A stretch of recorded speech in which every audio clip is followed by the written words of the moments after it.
Hello NEET PG aspirant. So अभी Karnataka state का registration चालू हो चुका है एंड 9 तारीख तक उसका रजिस्ट्रेशन रहेगा। तो बिफोर अप्लाइंग कुछ चीज़ें हैं, रूल्स रेगुलेशन, क्या रजिस्ट्रेशन अमाउंट है, डिपॉजिट है क्या नहीं, चॉइस फिलिंग कैसे वर्क करे, थोड़ा उसके बारे में डिस्कस कर लेते हैं। ओके, तो first who are eligible for Karnataka. See जो Karnataka is an open state, यानी कि आपने कहीं से भी अपने MBBS किया हो, whether you are foreign medical graduate, you are eligible for the Karnataka state. अगर आपका MBBS कर्नाटका से हुआ है तो भी आप कर्नाटका स्टेट के लिए एलिजिबल है। अगर आप पहले से कर्नाटका स्टेट में रहे हैं, आपके 12th तक की पढ़ाई कर्नाटका से हुआ है और आपने MBBS दूसरे स्टेट से किया है, still you are eligible for your Karnataka state as well. Okay, तो ये आप अप्लाई कर सकते हैं। रजिस्ट्रेशन अमाउंट जो लोकल से, जो कर्नाटका के डोमिसाइल है, उनके लिए 1500 है। जो ओपन स्टेट यानी कि जो बाहर वाले बच्चे जो अप्लाई कर रहे हैं उनके लिए 4000 है। And if you are applying for NRI quota then in that case the registration amount will be 5000। Security deposit Karnataka में राउंड 1 में नहीं है, राउंड 2 से होगा, 1 लाख के आसपास डिपॉजिट होगा। इवन दो राउंड 1 में आपको फ्री एग्जिट है, वेदर डिपॉजिट हो या ना हो। सम इम्पॉर्टेंट पॉइंट्स जो आपको ध्यान रखना है मैंने अप्लाई फॉर कर्नाटका, आपसे क्लॉज मांगा जाता है। ओके, कर्नाटका में कई सारे क्लॉज एप्लीकेबल है, बट हम फिलहाल 3 क्लॉज के बारे में यहाँ पर डिस्कस करेंगे। The first being clause A. Okay, ये कौन है? ये उन स्टूडेंट के लिए है जो कर्नाटका का डोमिसाइल नहीं है बट उनकी MBBS कर्नाटका स्टेट से हुआ है, so they will comes under clause A.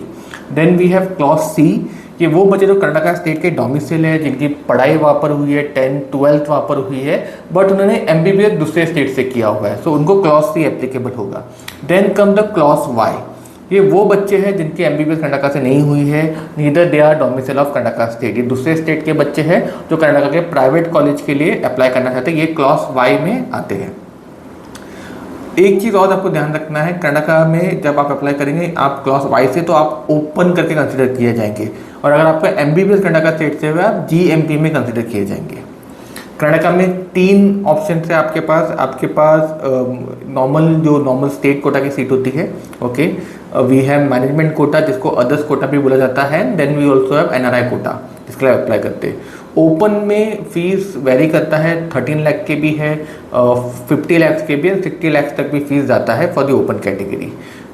NRI and management quota का fees is almost same. Okay, 45 lakh to 1 CR तक का भी जाता है, पर ईयर का फीस जाता है अगर आप इन कैटेगरी में अप्लाई करते हैं तो।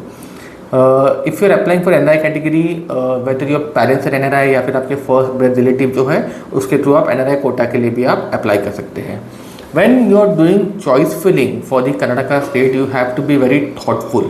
The reason being very simple, Karnataka आपको choice filling आप राउंड 2 में भी अल्टर कर सकते हो, मॉडिफाई कर सकते हो, डिलीट कर सकते हो, बट कॉलेज के नाम आप एक ही बार डाल सकते हो। अगर राउंड 2 में कोई नया कॉलेज नहीं आता है तो आपको एडिशन का ऑप्शन नहीं मिलेगा। So let's take an example, आपके पास XYZ कॉलेज है और आपने खाली XY डाला है और आप Z डालना भूल गए हो और आप ये सोचो कि मैं राउंड 2 में से ऐड कर दूंगा, तो वो पॉसिबल नहीं है, आपको एडिशन का ऑप्शन नहीं मिलेगा राउंड 2 में। तो आपको बहुत ही थॉटफुल होना है, कॉलेज का प्रॉपर रिसर्च करना है, फीस स्ट्रक्चर लेना है एंड उसी अकॉर्डिंग आपको अप्लाई करना है फॉर द कर्नाटका स्टेट। अगर आप कर्नाटका में अप्लाई करने का प्लान कर रहे हैं तो आपको एक चीज़ का भी ध्यान रखना है, whether you are applying for government college, whether you are applying for private college और you are applying for deem और वेदर NRI कोटा, आपको 1 साल का बॉन्ड कंपलसरी है स्टेट लेवल पे। ओके, अगर आपको कर्नाटका स्टेट के बारे में या किसी भी स्टेट के बारे में जानना है, आपकी पॉसिबिलिटी को समझना है, आपको इन्फॉर्मेशन जानना है, तो आप हमारे साथ कनेक्ट कीजिए मैथ्यू करे के साथ, ताकि हम आपके डाउट सॉल्व कर सकें, या फिर आप हमारे साथ एक 1-2 सेशन लेके भी अपने जो भी डाउट्स है वो सॉल्व कर सकते हैं।